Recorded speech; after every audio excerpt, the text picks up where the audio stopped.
Hello, this is Bill. Welcome back. In this video, you will learn how to add data validation to a pre-existing database.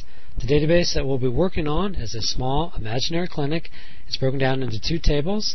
I've got my patients and the doctors or the therapists. I'm going to go ahead and double click on the patient table, and as you can see, we've got 10 imaginary patients that visit this particular clinic. Well, the first thing we're going to do is add some data validation on the gender. Gender currently is limited or restricted to one field, but I've not specified what that field is. For example, maybe someone just got done working at an elementary school or a kindergarten where they'd use B and G for boy and girl, and you can see it's going to take that value. Well, the problem is going to be down the road when you do some type of query and you're going to go where gender equals F for female, at which point Lisa would not be returned here. Let me go ahead and change this back to an F, and at this point we're going to go and add a data validation rule to limit this character and the gender to either an F or an M. To do that, I'm going to go ahead and press on my Home tab. I'll press on the View icon, and I'll come down here and I'll choose Design View. Okay, I'm going to go ahead and increase the height of this just a little bit here. And here is gender. I'll go ahead and position my cursor anywhere in the row gender. And on the validation rule, I'm going to simply type double quotes F or double quotes M. And if that is invalid, if it does not equal an F or an M, I'll display the message, please enter either F or M. Okay, at this point I'm going to go ahead and close my patient table, which a little dialog box will pop up, and I'm going to choose Yes. Another dialog box will pop up. Data integrity rules have been changed. Existing data may not be valid for the new rules. This process may take a long time. Well, I've only got 10 patients, so it's going to go pretty quick, so I'm going to go ahead and press Yes. Okay, at this point I'm going to go double click on my patient table, and I'm going to come right over here to gender. I'm going to try to enter a G for Lisa, for girl. Oops, and as soon as I press on another cell, a little message box pops up going, please enter F or M, at which point I'll go ahead and change that back to an F there. Okay, moving on over here, maybe on the city or the state, maybe on the state, for example. I've limited it to 2 characters, but I can enter a 5, for example. I'm going to go ahead and show you there. I can put M5 instead of Michigan. And what I'm now going to do is restrict digits from being entered into the state field. And to do that, I'll go ahead and press on, again, the tab Home. I'll come and press on the icon View, and I'll choose Design View. Go ahead and increase this just a little bit again. Now I'm going to come down here to State, position my cursor anywhere in this row state, and I'll come down here on the validation rule, and you can actually see I've limited that to 2 characters here.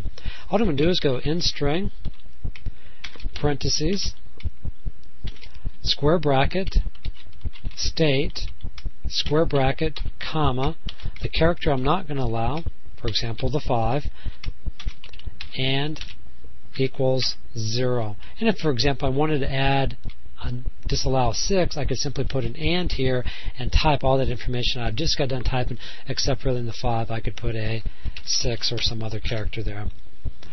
And I'm just going to go ahead and put no 5s allowed. And again, if you wanted to disallow other characters, you could go and 0 and 1 and 2 and 3, etc. there. Okay, so I'm not going to allow 5s. This is an int string. I'm searching through the field state looking for a 5, and if I get a match, here's what's going to appear here. So at this point I'm going to go ahead and close the patient table again, hit yes to save the changes, yes to data integrity, double click on the patient table again, and now I'm going to come over here and I'll try and change this 5 to a 1, press on another cell, and sure enough my little warning message will appear here. Okay, the last thing I'm going to do on the patient table is right now on the therapy number, and that is how these 2 tables, the patient and the therapist table, are related. For example, I can enter a negative value, or I can enter really large values. Well, I'm going to go ahead and now restrict the therapy number to values between 0 and 50, and to do that I'll go ahead and press on the Home tab, I'll press on the View, and I'll choose Design View. Okay, go ahead and again maybe increase the height of this, and I'm going to scroll way down here to the bottom, position my cursor anywhere within therapy number, and here I'm going to simply go greater than or equal to 0 and less than or equal to 50, and then I'll go ahead and give an English description of this.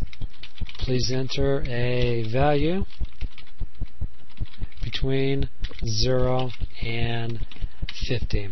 Okay, at this point I'll go ahead and close the patient table.